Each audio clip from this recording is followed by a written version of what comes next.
Le récit s'ouvre avec Lee Jung-do, un jeune champion qui a gagné plusieurs tournois d'arts martiaux. Il est passionné de sport et détenteur d'une ceinture noire 3e dan dans plusieurs disciplines telles que le taekwondo, le judo et le kendo. Il pratique aussi l'escrime à la salle de gym lors de ses séances d'entraînement. Son père possède un restaurant de poulet et Jung-do aide son père à faire les livraisons partout dans la ville. Pendant son temps libre, il joue aux jeux vidéo avec ses amis. Il n'a pas de projet d'avenir et sa vie se résume à s'amuser et à aider son père avec les livraisons. Un soir, en rentrant à la maison après avoir effectué une livraison, il aperçoit 2 hommes qui se battent dans une ruelle. Il s'approche et aperçoit que l'un des hommes portait un bracelet électronique sur son pied. Jung-do voulait juste calmer la situation, mais l'homme portant le bracelet électronique se met à l'attaquer et Jung-do se défend de manière spectaculaire, sous le regard ébahi de l'agent spécial Cho Min-jio, qui s'était fait poignarder par l'homme portant le bracelet électronique. Jung-do neutralise son adversaire et l'agent Min-jio le remercie pour son intervention.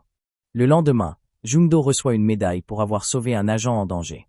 Après sa décoration, l'agent Kim Sun-min, chef du service de surveillance électronique, s'approche de lui et le salue pour sa bravoure. Il l'emmène ensuite dans son bureau et lui fait une proposition.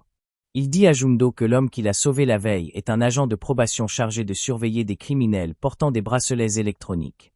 Ils ont pour mission de surveiller plus de 5000 criminels portant ce dispositif et maintenant que l'agent Min-jio est blessé et hospitalisé, ils sont en sous-effectif. Sun-min ajoute que l'agent Min-jio lui a vanté les compétences de Jung-do en arts martiaux et c'est pour cette raison qu'il souhaite que Jung-do remplace l'agent Min-jio jusqu'à sa sortie de l'hôpital. Jung-do lui demande si ce travail est amusant et Sun-min lui dit qu'il occupera le poste d'agent d'arts martiaux. Son rôle sera d'accompagner les agents de probation sur le terrain pour maîtriser physiquement les délinquants dangereux en cas de violation des conditions de leur libération. Jung-do lui dit qu'il va réfléchir à sa proposition et s'en va en parler avec ses amis pour avoir leur avis. Tous ses amis lui ont conseillé d'accepter la proposition de Sun-min. Il rentre à la maison et demande aussi l'avis de son père et ce dernier lui dit d'accepter le poste, ajoutant qu'il peut gérer le restaurant tout seul. Le lendemain, Jung-do se rend au bureau de surveillance et le chef Sun-min le confie à Woo Dong-won, chef des agents de combat.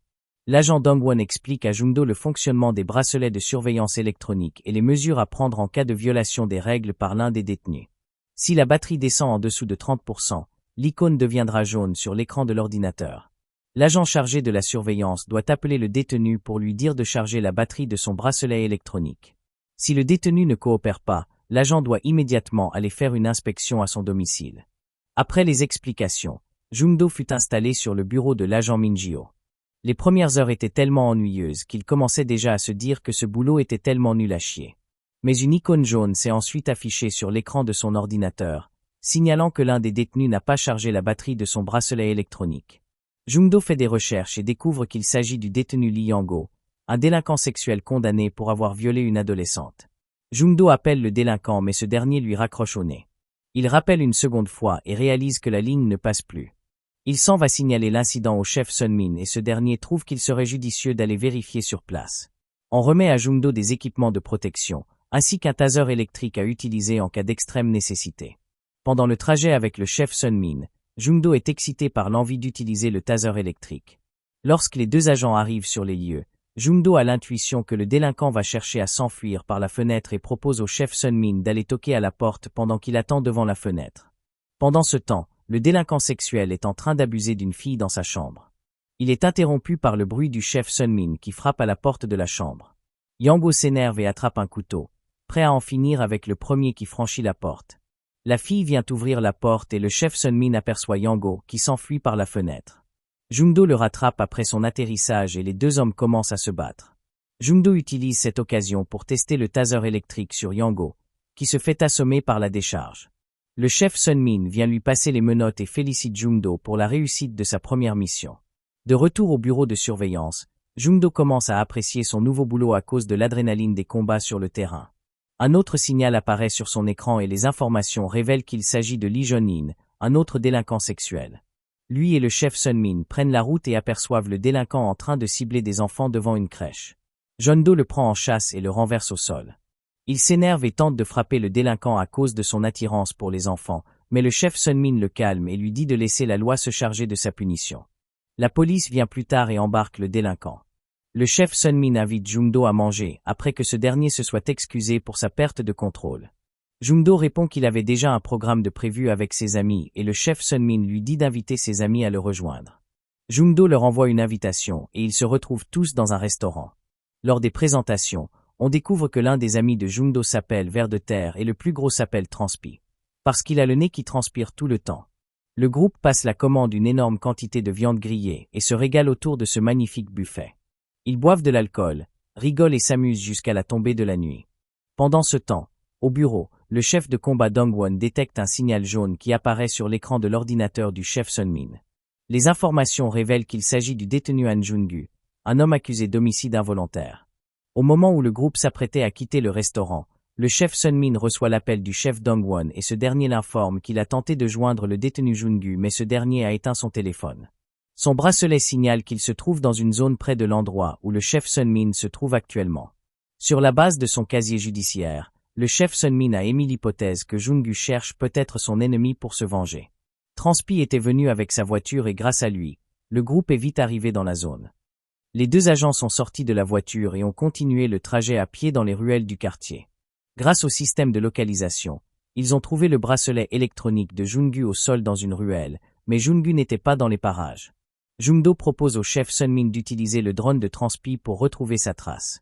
Une fois le drone lancé dans les airs, l'appareil a balayé la zone et a fini par trouver la position de Jung-gu qui était en train de marcher vers la maison de son ennemi. Jung-do s'est mis à courir pour le rattraper avant qu'il n'arrive à destination. Mais il n'est pas assez rapide et Jung-gu se met à frapper violemment à la porte de celui qu'il était venu chercher. Jung-do arrive quelques instants après et tente de calmer Jung-gu, mais ce dernier se met plutôt à l'attaquer. Jung-do le neutralise grâce à ses techniques de plaquage et lorsque Jung-gu réalise qu'il ne fait pas le poids face à son adversaire, il menace de se suicider en se tranchant la gorge. Jung-do informe le chef Sun-min de la situation et ce dernier lui communique les mots qu'il doit prononcer pour empêcher Jung-gu de se suicider. Grâce aux paroles motivantes du chef Sun-min, Jung-do parvient à dissuader Jung-gu de se suicider et il abandonne même son désir de vengeance. Après cet incident, lorsque Jung-do rentre à la maison, il dit à son père que le chef Sun-min est vraiment quelqu'un de bien. Le lendemain, Jung-do a détecté un individu suspect en se rendant dans un salon de coiffure pour se faire une nouvelle coupe de cheveux. La coiffeuse change la couleur de ses cheveux et après être sorti du salon de coiffure, il aperçoit le même type assis dans un restaurant. L'homme porte un bracelet électronique au pied et harcèle la serveuse du restaurant.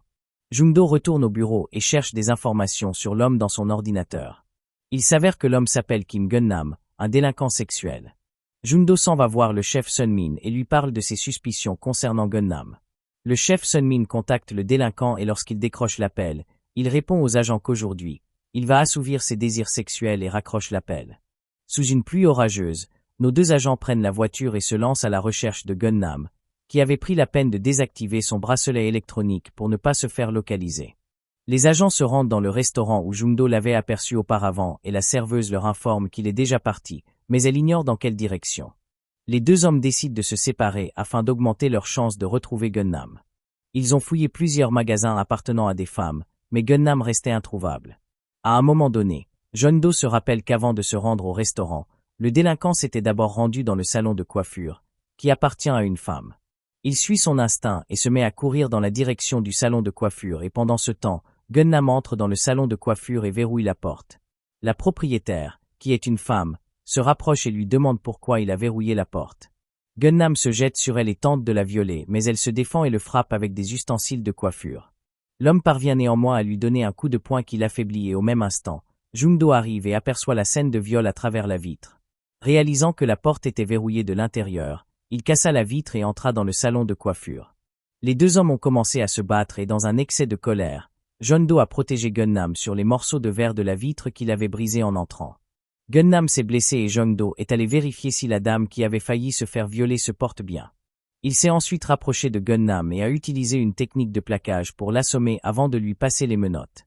La propriétaire du salon de coiffure était une femme chez qui Jung-do faisait souvent des livraisons et le lendemain, le père de Jung-do a dit au jeune héros que la femme était venue le voir au restaurant pour le remercier parce que son fils lui avait sauvé la vie. Jung-do a reçu beaucoup d'éloges de la part de son père et cela a fait grandir sa motivation. Le lendemain, le chef Sun-min et d'autres agents dont on ignore l'identité sont rassemblés dans une salle de réunion et le sujet de cette réunion est porté sur la surveillance de Kan Ki-jung, un violeur d'enfants en série qui est sur le point de sortir de prison. Le détenu Ki-jung est un homme extrêmement dangereux et tous les autres agents refusent de se charger de sa surveillance, mais le chef Sun-min accepte de s'occuper de cette mission. En sortant de la salle de réunion, il croise Jung-do dans le couloir et ce dernier dit au chef Sun-min qu'il sait que la période où devait remplacer l'agent Min-jio est arrivée à terme, mais il souhaite continuer à travailler comme agent d'arts martiaux et combattre des criminels. Le chef Sun-min est content de sa décision et accepte de le recruter à plein temps dans son équipe. La scène suivante montre la sortie de prison du criminel Kan Ki-jung, le fameux violeur d'enfants en série. Le chef Sun-min se rend à la prison avec Jung-do et les deux agents se chargent de lui mettre le bracelet électronique au pied après lui avoir lu ses droits et les conséquences en cas de non-respect du règlement. Un cortège de police est venu le chercher pour le conduire à sa résidence en toute sécurité parce que plusieurs personnes étaient mécontentes de sa libération. Ki-jung avait agressé des dizaines d'adolescentes dans tout le pays et le peuple protestait contre sa mise en liberté sous surveillance. Les agents de police ont dû intervenir pour calmer certains manifestants et lorsqu'il est sorti de la voiture, la première chose que Ki-jung a faite c'est regarder un enfant avec un regard obscène. Avec toute cette agitation, le chef Sun-min a commencé à se dire que la surveillance de Ki-jung ne va pas être une tâche facile. La même nuit, un homme est venu toquer à la porte de Ki-jung et lui a donné un plastique contenant des vêtements. Cet homme s'appelle Byung-sun, délinquant sexuel et partenaire en crime de Ki-jung. Byung-sun invite Ki-jung à fumer une cigarette sur le toit du bâtiment et lui dit que quelqu'un souhaite lui proposer un travail qui pourrait lui rapporter beaucoup d'argent. Ki-jung lui dit qu'il est intéressé et le lendemain, Jung-do constate que les déplacements de Ki-jung sont inhabituels. Son instinct lui dit d'approfondir ses recherches et il s'en va voir le chef Sun-min pour lui dire qu'il souhaite continuer la surveillance de Ki-jung sur le terrain. Le chef Sun-min lui donne son approbation et Jung-do commence à espionner chaque mouvement de Ki-jung. Jung-do suit son suspect dans un supermarché mais finit par perdre sa trace. Ki-jung se rend dans le parking du bâtiment et rencontre Min-wook, un producteur de films pour adultes. Ce dernier propose à Ki-jung la somme de 10 millions de dollars pour chaque vidéo qu'il va réaliser avec des adolescentes. Ki-jung accepte son offre et pendant les négociations, qui se déroulent à l'intérieur d'une voiture, ils aperçoivent Jung-do qui apparaît dans le parking à la recherche de quelqu'un. Ki-jung le reconnaît, mais Min-wook lui assure qu'il ne peut pas les voir parce que les vitres de la voiture sont fumées. Effectivement, Jung-do ne parvient pas à les voir, mais il relève quand même la plaque d'immatriculation du véhicule de Min-wook. Jung-do s'éloigne et appelle ensuite le chef Sun-min pour lui dire qu'il a perdu la trace de Ki-jung dans un parking. Le chef Sun-min appelle le téléphone de Ki-jung et demande à ce dernier où il se trouve. Ki-jung, qui était déjà sorti de la voiture, lui répond qu'il se trouve dans un restaurant. Le chef Sun-min transmet l'information à Jung-do et après vérification, Jung-do aperçoit Ki-jung assis dans un restaurant et informe le chef Sun-min, mais il reste néanmoins méfiant envers ce dernier. Le lendemain au bureau, lorsqu'ils étaient en train d'analyser les déplacements de Ki-jung, l'agent Min-jio entre dans la pièce et leur informe qu'il est complètement guéri et prêt à reprendre du service. Il offre un paquet à Jung-do pour le féliciter pour sa promotion et lorsque Jung-do ouvre le paquet, il est ému lorsqu'il constate que ce sont des gants de combat. Pendant ce temps, Ki-jung et Byung-sun se retrouvent dans une chambre inhabitée dans le sous-sol du bâtiment où Ki-jung est logé. Byung-sun dit à Ki-jung que c'est à cet endroit qu'ils vont réaliser la vidéo demain et lui remet une enveloppe contenant de l'argent. Le lendemain, l'agent Min-jio constate que le bracelet électronique de Yang-go est déchargé et lorsqu'il contacte ce dernier, son numéro est indisponible. Il informe le chef Sun-min de son constat. Le chef Sun-min appelle Jung-do pour l'informer qu'ils vont inspecter le domicile de Yang-go et Jung-do lui dit qu'il est en train de surveiller Ki-jung, qui était dans un salon de coiffure. Plus tard dans la soirée, on aperçoit Jung-do qui suit Ki-jung de près dans la rue et de l'autre côté. Le véhicule du chef Sun-min suit la localisation du bracelet électronique de Yang-go. Tous ignorent qu'il s'agit d'une embuscade tendue par les criminels. Ki-jung entre à l'intérieur d'un bâtiment et Jung-do continue à le suivre. Le bracelet électronique de Yang-go mène les agents Min-jio et Sun-min dans un entrepôt et les deux hommes se retrouvent encerclés par Yang-go et d'autres voyous qui les attendaient. Jung-do aussi se retrouve dans une impasse de son côté et tombe dans le piège de Ki-jung qui l'enferme dans un magasin où des voyous attendaient son arrivée. Il commence à se battre avec les voyous, mais ils sont beaucoup trop nombreux. À chaque fois qu'il neutralise un adversaire, un autre sort de nulle part et l'attaque. Seul contre une dizaine de voyous, Jung-do a réussi à tenir grâce à ses compétences en arts martiaux et ceci malgré les multiples coups qu'il avait reçus lors de l'affrontement. Après plusieurs minutes de lutte acharnée, Jung-do parvient à battre tous ses adversaires et sort du bâtiment pour aller chercher Ki-jung. Pendant ce temps à l'entrepôt, le chef Sun-min et l'agent Min-jio se font attaquer par Yang-go et d'autres voyous. Ils tentent de fuir mais ne trouvent aucune issue. Le chef Sun-min se fait frapper violemment par Yang-go, mais l'agent Min-jio vient à son secours. Néanmoins, Les chances de survie du chef Sun Min sont incertaines à cause de la gravité de ses blessures. Les voyous se jettent sur l'agent Min Jio et même malgré ses compétences en arts martiaux, il finit par perdre à cause de la supériorité numérique de ses adversaires. L'agent Min Jio reçoit un violent coup à la tête et on utilise un tasé électrique pour l'assommer. Pendant ce temps, Ki-jung se trouve dans une chambre située au sous-sol du bâtiment où il est logé, prêt à tourner la vidéo avec une adolescente que Byung-soon avait kidnappée il y a quelques jours. Lui et Ki-jung s'apprêtaient à commencer le tournage lorsqu'ils entendirent quelqu'un frapper à la porte. Jung-do est arrivé sur les lieux et après avoir entendu une fille pleurer à l'intérieur de la pièce, il s'est mis à chercher un moyen pour entrer. Jung-do dit aux voisins d'appeler la police, puis il arrache la grille de protection de la fenêtre. Il casse ensuite la vitre et pénètre dans la pièce. Ki-jung sort de sa cachette et l'attaque par surprise. Les deux hommes commencent à se battre et Jung-do se retrouve en difficulté parce que Ki-jung est très costaud. Byung-soon sort d'un coin et le poignarde au ventre. Ki-jung en profite et se met à le frapper au bas-ventre pour aggraver sa blessure. Jung-do utilise l'une de ses techniques de défense pour sortir de l'emprise de son adversaire qui était en train de l'étrangler. Croyant que ses ennemis sont hors d'état de nuire, il décide d'aller sauver la petite fille ligotée dans la pièce mais Ki-jung apparaît par derrière et le poignarde à nouveau. La police arrive sur les lieux et Byung-soon s'enfuit par la fenêtre. Ki-jung se bat contre les agents de police avant de prendre la fuite à son tour.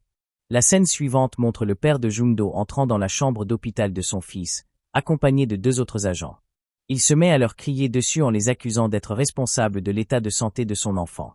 Ces cris réveillent Jung-do et la première chose qu'il demande lorsqu'il reprend conscience, c'est de savoir si le chef Sun Min va bien. Les autres agents l'informent qu'il est en salle d'opération et son état est très critique. On informe ensuite que l'agent Min Jio est mort lors de l'embuscade.